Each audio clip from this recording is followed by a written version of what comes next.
Morning Maharashtra. मी प्रज्ञा पोवळे. बुलेटिनमध्ये आपल्या सगळ्यांचं स्वागत. बुलेटिनच्या सुरुवातीला आंतरराष्ट्रीय स्तरावरून बातमी आहे, कारण इराण आणि इस्रायल संघर्ष सध्या टोकाला पोहोचलाय. इराणच्या न्यूक्लिअर साईटवर इस्रायलनं मारा केल्यावर काल रात्री इराणनं प्रत्युत्तर दिलंय. इराणनं इस्रायलवर रात्री जोरदार क्षेपणास्त्रांचा मारा केला. इराणनं इस्रायलची राजधानी तेल अवीवसह महत्त्वाच्या शहरांवर मारा केला. त्यामध्ये इस्रायलच्या शहरांची मोठी हानी झाल्याची माहिती आहे.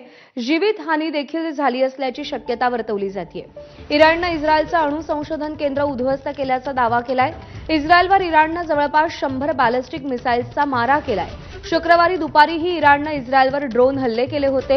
इस्रायलमधील जेरुसलेम शहरावरही इराणनं ड्रोन हल्ले केले. मात्र इराणचे ड्रोन पाडल्याचा दावा इस्रायली डिफेन्स फोर्सेसने केलेला आहे.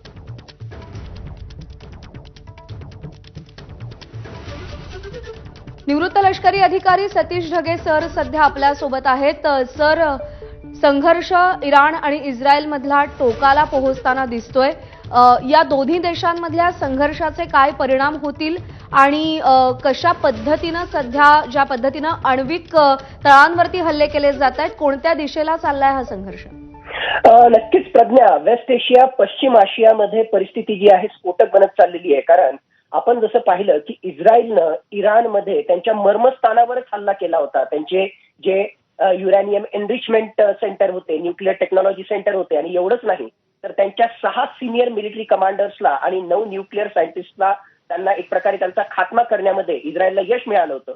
आणि त्याच्या रिस्पॉन्समध्ये आपण पाहतोय की surface to surface ballistic missiles तेल अवीवच्या नागरी वस्त्यांमध्ये इराणनं त्या ठिकाणी जे आहेत डागलेले आहेत. त्याचबरोबर ड्रोनचा सुद्धा हल्ला केलेला आहे. परिस्थिती स्फोटक आहे. पण एकूणच जर आपण पाहिलं तर आता इराण जो आहे वेगवेगळ्या प्रकारे याला रिटॅलिएट करण्याचा प्रयत्न करेल, ज्यामध्ये अशा प्रकारचे हल्ले तर तो करेलच करेल, ज्याचा बंदोबस्त करण्यासाठी इस्रायलकडे आयर्न डोम सारखी एअर डिफेन्स सिस्टम त्यांच्याकडे आहे.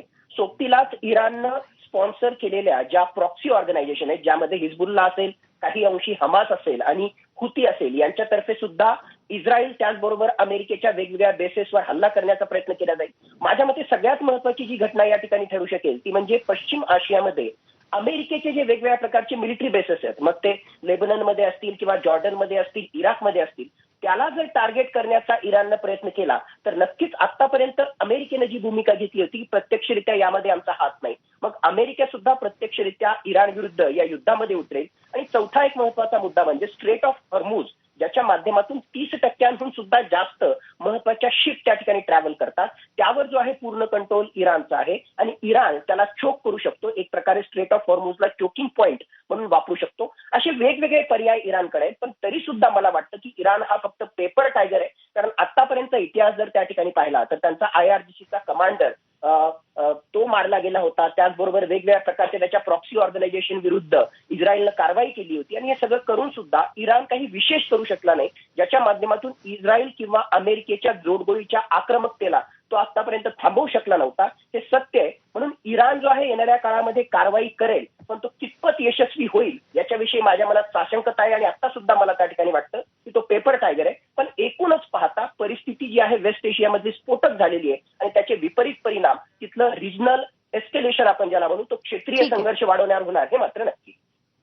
सर, आभार आपले. आपण सविस्तर मार्गदर्शन केलं, विश्लेषण